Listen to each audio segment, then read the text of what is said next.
migration to the north. It has been part of Mexico's and Latin America's history. And the way things have evolved and the phases we've been through now have different repercussions. So Mexico has dealt with immigration. Mexico, we used to be pourers of immigrants.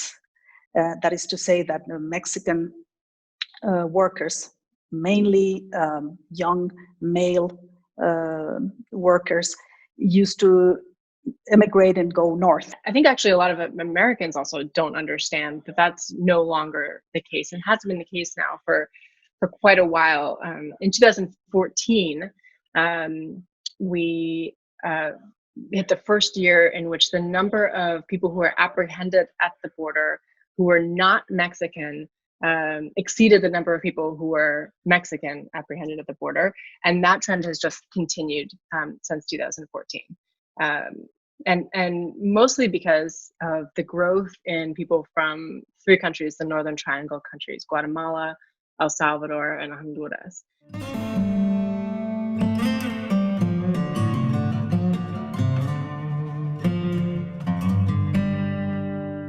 This composition of the immigration flow also started to see some changes. And then there were not only the young male workers, not only the unaccompanied minors, but now families with women, children, grandparents that were fleeing from, particularly from Central America, as I mentioned, because of the conditions, of the economic conditions, of the political instability, very much because of insecurity, of gangs, because this now families, the whole families, were subject to theft, to kidnapping, to abduction from the criminal gangs.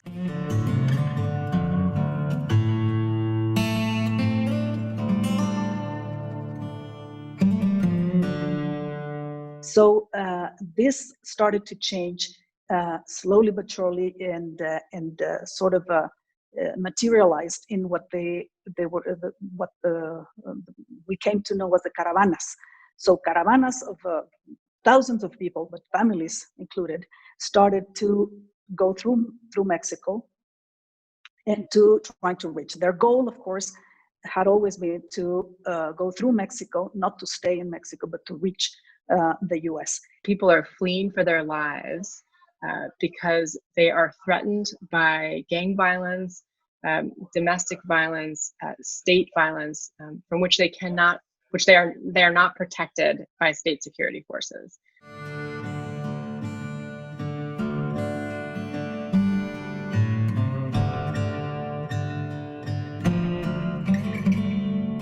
Human Rights Watch actually earlier this year released a report in which we identified or investigated 138 cases of Salvadorans who have been killed since 2013 after being deported from the US. And those people who were deported, in many cases, were killed by the same actors who threatened them and caused them to flee. And that those actors often are two, in particular, street gangs, the Mara Salvatrucha, MS-13, and the Barrio 18, two gangs who have sort of fought for territory in the countries of the Northern Triangle, and in particular in El Salvador.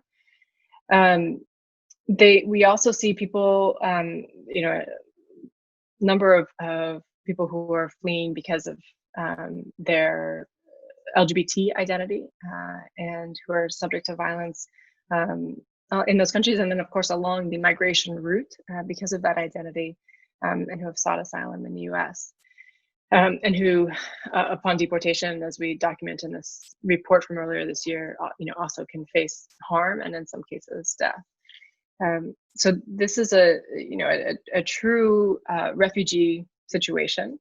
When there is an increase in the number of undocumented immigrants, the number of attempted unlawful entries to the US, the number of asylum-seeking families coming to the US, whenever there is an increase inactivity at the southern border, that causes increased anxieties among the general public. Because for those who do not pay attention to the day-to-day numbers, they see news coverage of images of people coming to the southern border. And that triggers then a political response. How, from a decision maker's point of view, might one mitigate the anxieties that the public may have, which may then also translate into how they vote?